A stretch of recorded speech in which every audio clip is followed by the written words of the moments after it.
karena saya orang politik, ketika saya melihat di depan panggung, saya juga melihat di belakang panggung. Liberalisme melahirkan kapitalisme, ya kan? Muncullah oligarki. Ya itu bertanda bahwa negara itu sudah diambil alih oleh kapitalisme.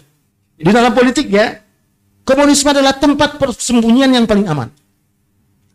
Dan tempat untuk melakukan pembalasan yang paling hebat. Karena negara komunis pasti kekuasaan itu harus ya represif. Ini kan rencananya ya, rencananya setelah di pidato presiden kita tentang 12 pelanggaran HAM berat ini, itu akan dilanjutkan dengan impres khusus sebagai dasar penugasan 17 kementerian dan lembaga untuk melakukan koordinasi dengan institusi di luar. Salah ini informasi di belakang panggung.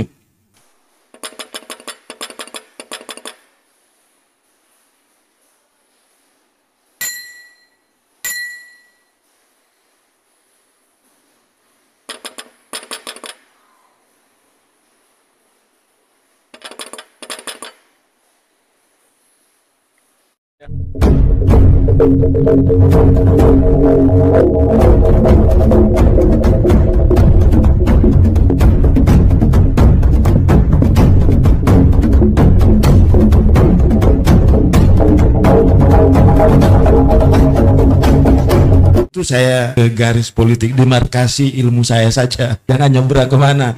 Misalnya sejarah, dalam ilmu politik itu sejarah itu adalah politik masa lalu, dan politik itu adalah sejarah masa depan. Dan itu bisa bayangkan itu kalau sejarah masa lalu itu sudah hitam, dan kalau tidak diperbaiki itu masa depan kita itu hitam. Dan itu pekerjaan politik. Itu tadi saya tidak mau mengarah ke sana. Jadi politik yang kita bicarakan sekarang adalah sejarah masa depan. Bisa dibayangkan kalau politik sekarang ini dan buruk, ya sejarah masa depan kita akan dicatat lagi, terus itu berulang. Baik, saya masuk sedikit ke wilayahnya. Ini tadi saya hubungkan Prof. Abi tadi. Ini dalam perspektif global sebenarnya ini. Memang ada problem. Karena saya lihat dari 12 item tadi itu, 12 yang direkomendasikan untuk diselesaikan itu, ya saya tidak tahu apakah nanti ada tambahannya lagi ya. Besok rezim berganti, tambah lagi ya. Tolong disusul ini. Itu sudah final itu. Nah itu proses politik. Memang sulit disangkal bahwa satu yang bicarakan tadi dari awal, masalah komunis tadi, itu faktor eksternal. Itu tidak bisa disangka. Ini bertemu sekali dengan faktor internal, yaitu tidak ada distribusi kekuasaan yang merata di level elit, di tubuh elit, para pejuang. Jadi karena itu saya tidak pernah melihat Karmusakar itu pemberontak. Nah, saya melihat ada ketidakpuasan politik akibat distribusi kekuasaan yang tidak merata di level elit. Nah, karena itu hati-hati Pak bicara kekuasaan. Tolong misalnya gini, kalau jangan Anda selalu bicara akan berkuasa baru Anda tidak pikirkan saya, kan gitu. Kan itu yang sering terjadi itu. Anda sibuk bicara tentang kekuasaan, baru Anda tinggalkan saya kan? Ini power Pak. Bisa banyak apa kira-kira yang terpikir? Apa yang terpikir? Nggak usah lah saya tanya keluarganya itu. Apalagi tanya Bung Hatta. Saya saja itu. Kalau seandainya saya Hatta, ditanya itu, Mulyadi, bagaimana perasaanmu itu ditetapkan Soekarno jadi presiden seumur hidup? Saya bilang saya nggak terima dong. Masa saya wakil presiden seumur hidup? Jadi kalaupun itu penghargaan diberikan saya, tapi jangan diucapkan. Kesalahan-kesalahan seperti itu yang sering kita buat. Gitu. Nah, coba ini kita langsung aja ya, waktunya sedikit Bang Hersu ya. Waktunya sedikit. Ini pertanyaannya apa? Menyelesaikan masalah atau menimbulkan masalah baru ini? Jangan kayak pegadaian katanya ya. Menyelesaikan apa? Padahal sebenarnya justru ada masalah lagi karena mau bayar juga itu. Kalau tidak diambil juga tebusan itu kan. Yang digadaikan itu jadi problem. Jadi, nah ini saya tidak melihat karena saya orang politik. Ketika saya melihat di depan panggung, saya juga melihat di belakang panggung. Gitu tadi. Nah ini ada pertemuan ketidakpuasan politik di dalam negeri ya dan keinginan politik global tadi. Ya waktu itu ya.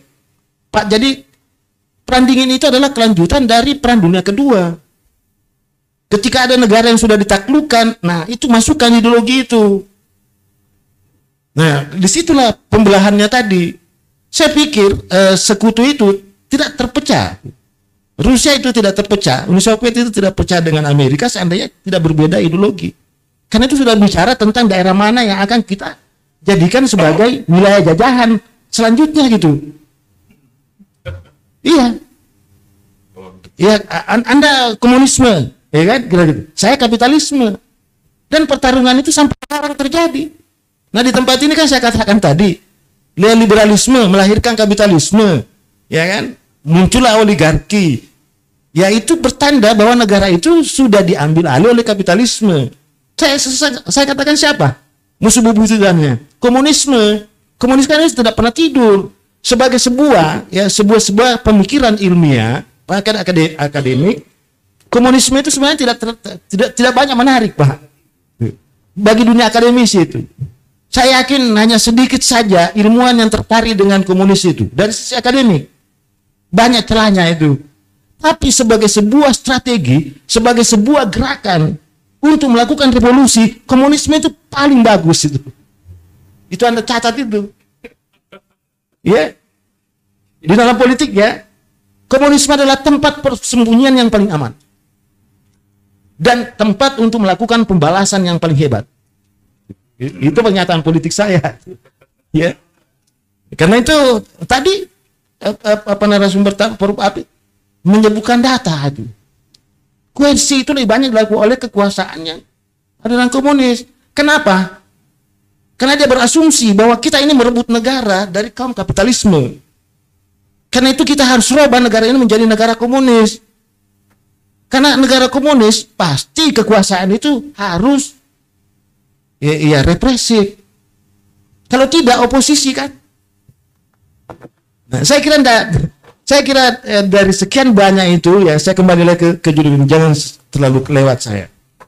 Nah, ini kan rencananya setelah di pidato presiden kita tentang 12 pelanggaran HAM berat ini, itu akan dilanjutkan dengan impres khusus sebagai dasar penugasan 17 kementerian dan lembaga untuk melakukan koordinasi dengan institusi di luar itu nanti itu.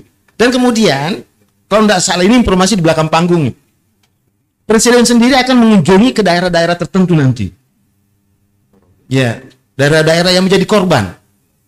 Ada beberapa daerah disebut seperti Lampung, ya, seperti Aceh.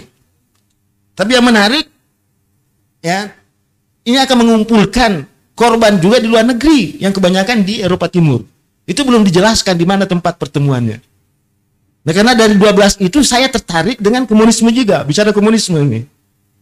Nah, ini kenapa? Ini tidak mudah penyelesaiannya tuh.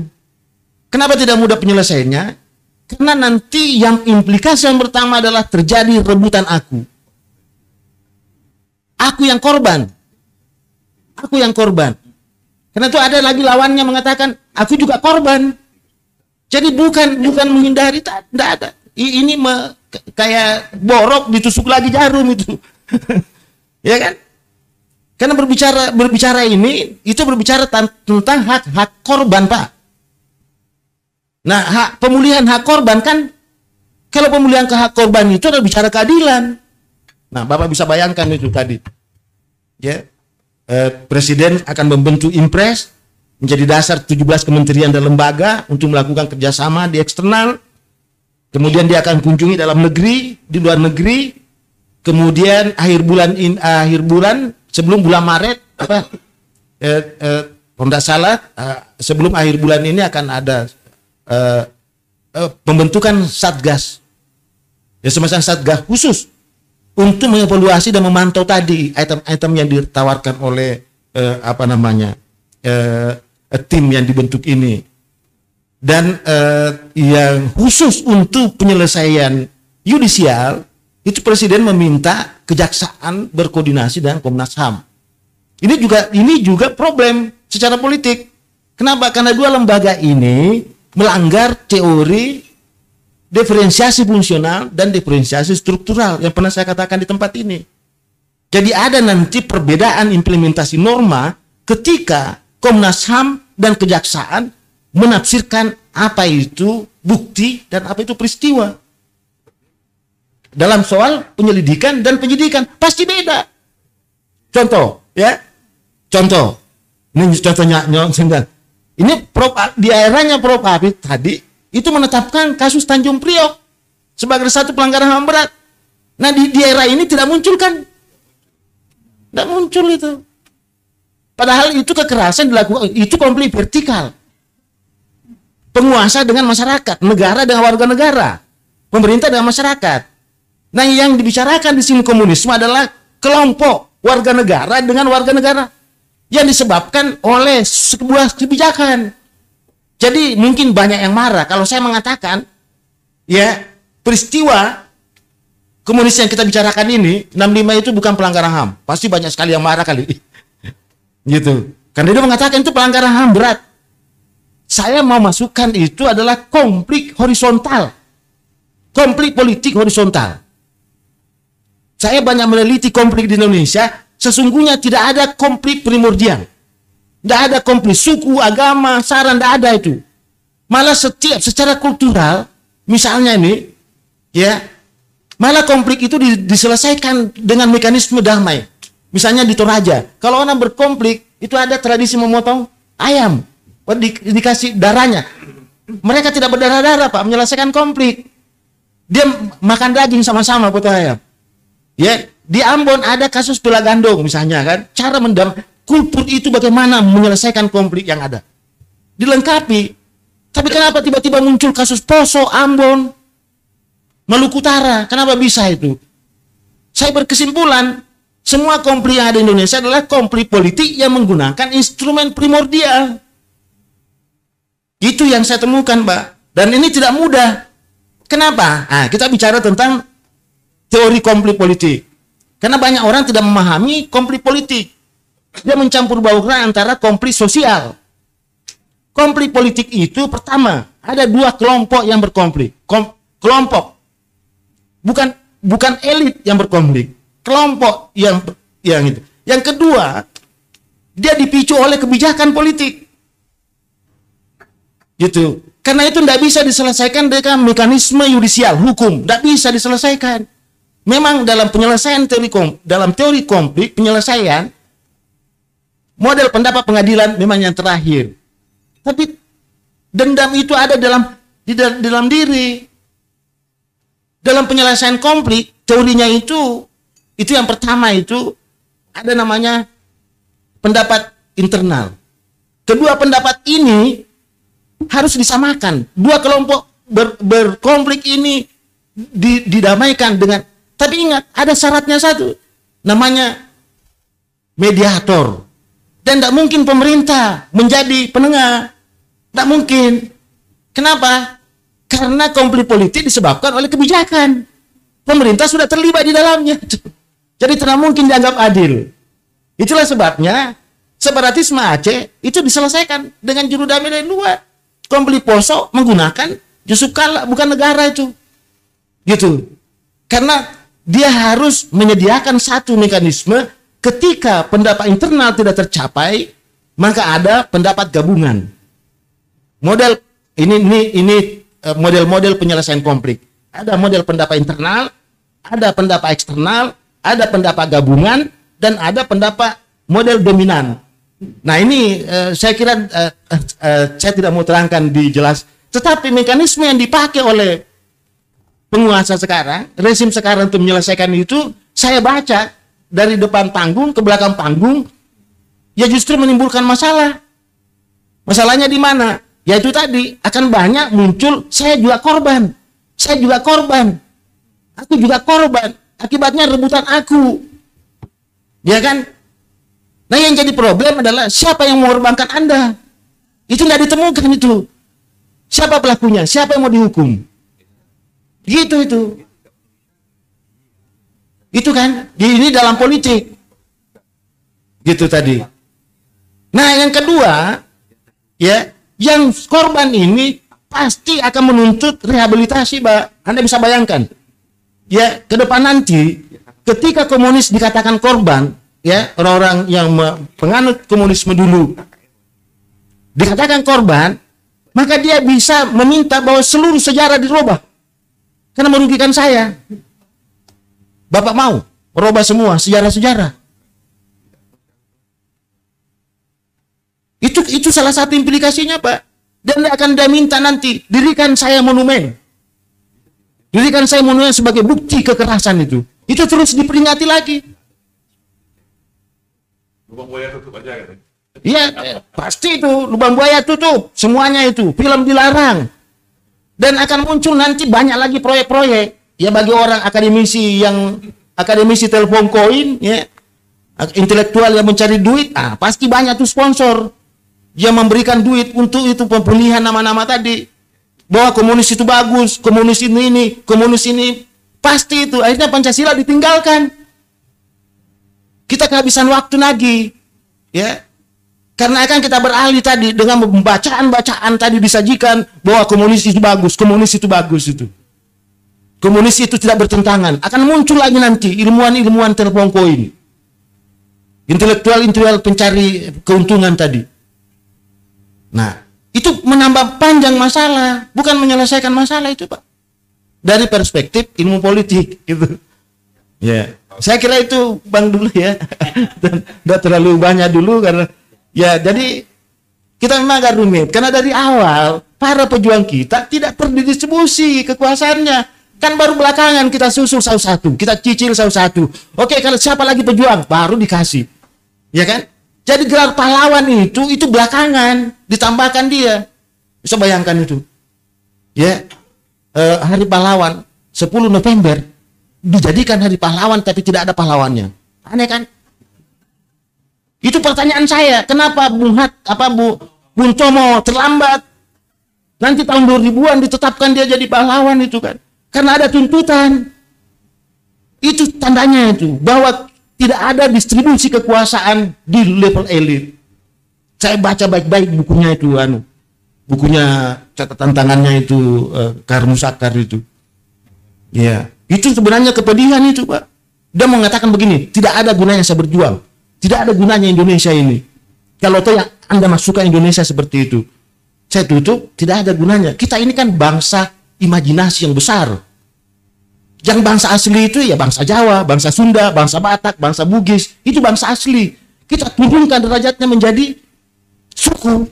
Karena kita membangun bangsa besar. Namanya bangsa Indonesia kan. Dengan dasar bahwa kita sama-sama senasib, pernah dijajah gitu. Pernah menderita. Karena kita itu mau sejahtera, kita mau makmur. Lalu tiba-tiba ada dua ideologi besar berkelahi. Kapitalisme dan komunisme. Justru kita korbannya. Itu yang terjadi. Kenapa kita tidak perbaiki politik pangan? Kenapa kita tidak perbaiki politik lahan? Politik maritim. Supaya bangsa kita menjadi besar. Ya. Enggak. Ini kita blok timur, blok barat. Ya kan? Kita kalau bukan Amerika ke China. Kenapa enggak mau tuh? Jepang itu yang pertama, Pak. Jepang itu maju cuma satu. Dia marah sekali kepada China karena dia membuka diri terhadap kebudayaan barat. Makanya dia lawan habis-habisan China itu. Itu awalnya itu Jepang itu. Dan ketika dia rata dengan tanah, yang diperbaiki dulu mentalnya lagi orangnya, manusianya lagi. Ya, oke, 20 tahun kita akan bangun kembali. Tapi perbaiki dulu mentalmu. Ya. Yang diselesaikan adalah politik pangan. Bangun industri. Ke negara lain tidak ada investor, tidak ada utang itu. Setelah untung Jepang, setelah banyak keuntungan didapat dari industrinya, apa dilakukan? Barulah dia bangun infrastrukturnya, jembatannya, kereta api cepatnya itu. Jadi tidak ada pinjaman. Baru dia berkampanye bahwa Jepang itu manusia baik, Jepang itu budayanya baik, negara tujuan sekarang. Setiap orang bermimpi ke Jepang. Kenapa kita membangun desain tidak didesain seperti itu? Itu yang saya heran tuh. Buat apa menjadi bangsa ini? Sumber daya alam, sumber daya manusia, sumber daya buatan kita tidak miliki. Kita tidak sejahtera untuk Indonesia itu. Itu problemnya dan itu akar masalahnya. Ya, terakhir saya mau tutup. Kata Thomas Hobbes, hanya ada dua penyakitnya manusia itu. Ya, senang dipuji, ingin dipuji, dan hasratnya tadi. Dia menuruti hasratnya. Keinginan. Jadi memang bersifat material. Karena itu dia pasti dia saling berkompetisi untuk memperebutkan wilayah dan di dalamnya ada sumber daya. Saya kira kalau itu kita sadari, ya kita seharusnya kan menutup Udah, China urus urusanmu itu. Ya kan? Gitu. Saya kira itu, Bang. Terima kasih. Assalamualaikum warahmatullahi wabarakatuh.